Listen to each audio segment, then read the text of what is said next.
Yes, మొత్తంగా ఆషాఢ మాసం అయితే వచ్చింది. తొలి ఆదివారం బోనాలు కూడా స్టార్ట్ అయిపోయాయి. ఇక్కడ ఒక విషయాన్ని చాలా స్పష్టంగా పేర్కొనాలి. ఖచ్చితంగా తెలంగాణ వచ్చిన తర్వాత బోనాలకు వచ్చినటువంటి ప్రాధాన్యత అయితే మరో లెవెల్కి వెళ్ళిందనడంలో మాత్రం ఎలాంటి డౌట్ అక్కర్లేదు. ఇక్కడ ఏ మీకు ఇందాక నేను ఫస్ట్ లో చెప్పింది అదే, తెలుగు అనే జనరల్ మాట వాడటం వెనక జరుగుతున్న ఒక కొంత అంటే కొంత డిస్క్రిమినేషన్ అనేది ఒకటి నడిచిందేమో, అందుకే ఉద్యమం అనేది నేను అంది. తెలంగాణ ఉద్యమం ఇది కూడా, బోనాలు కూడా.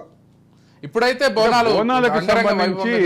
బోనాలకు సంబంధించి ఈసారి బాగా అంగరంగ వైభవంగా జరుగుతున్నప్పటికీ అంటే ఒక వ్యక్తి కనిపించట్లేదు. బోనాలు అనగానే బంగార బోనం ఎత్తుకుని వచ్చే కవితమ్మ ఇవాళ లేదు. కవితమ్మ లేని బోనాలు జరుగుతున్నాయి. అయితే ఒక విషయం అయితే క్లియర్గా చెప్పాలి. బోనాలు అనేది ఒక్కొక్క ప్రాంతంలో ఒక్కొక్క రోజు ఒక్కొక్క సందర్భంలో చేస్తారు. ఆషాఢ మాసంలో హైదరాబాద్లో చేస్తారు, మిగతా కొన్ని ప్రాంతాల్లో శ్రావణ మాసంలో చేస్తారు. శ్రావణ బోనాలు అంటారు.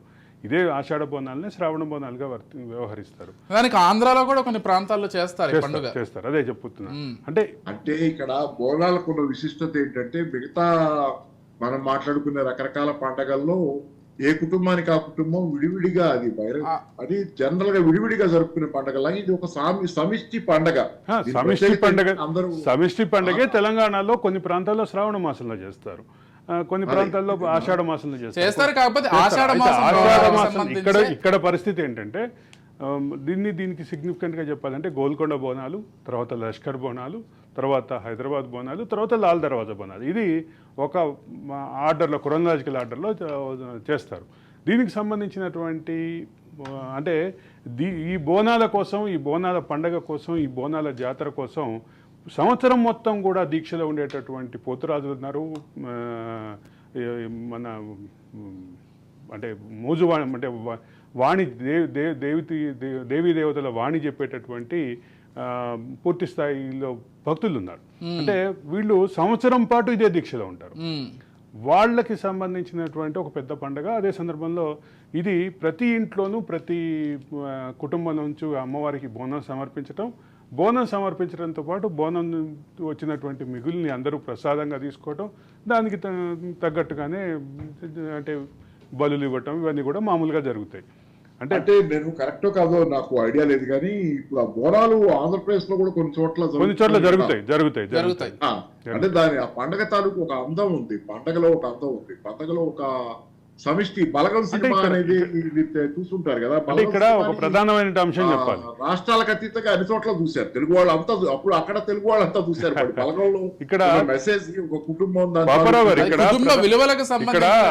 ఇక్కడ ప్రధానంగా ఒక మాట చెప్పాలంటే, తెలంగాణ యావత్తు మొత్తం బోనాల పండుగ చేసినప్పటికీ కొన్ని ప్రాంతాల్లో ఆంధ్రాలో ఉన్నటువంటి ప్రభుబండ్ల సంస్కృతి ఇక్కడ, అంటే ముఖ్యంగా దక్షిణ తెలంగాణలో 3-4 జిల్లాల్లో ఆంధ్రాలో ఏదైతే ప్రభుబండ్ల సంస్కృతి ఉందో, ముఖ్యంగా మన ఇది గుంటూరు జిల్లాలో ఉన్నటువంటి సంస్కృతి, ఆ సంస్కృతి ఇక్కడ కూడా కనిపిస్తూ ఉంటుంది.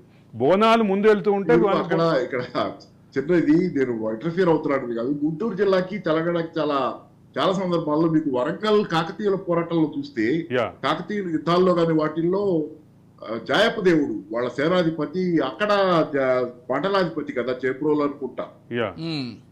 అందుకని ఆ కనెక్షన్ గుంటూరు జిల్లాతో తెలంగాణకి, వరంగల్ ముఖ్యంగా అది ఉంది కనెక్షన్ కొంత. అంటే దక్షిణ తెలంగాణలో అటువంటి సాంప్రదాయం ఉంది. కానీ ఒకటి ఏంటంటే, బోనాలు అనగానే ఇంట్లో అందరూ ఒక పండగ వాతావరణం, పిల్లలు చేసే ఆటలు పిల్లలకు ఉంటాయి, పెద్దలు చేసే పెద్దలకు ఉంటాయి.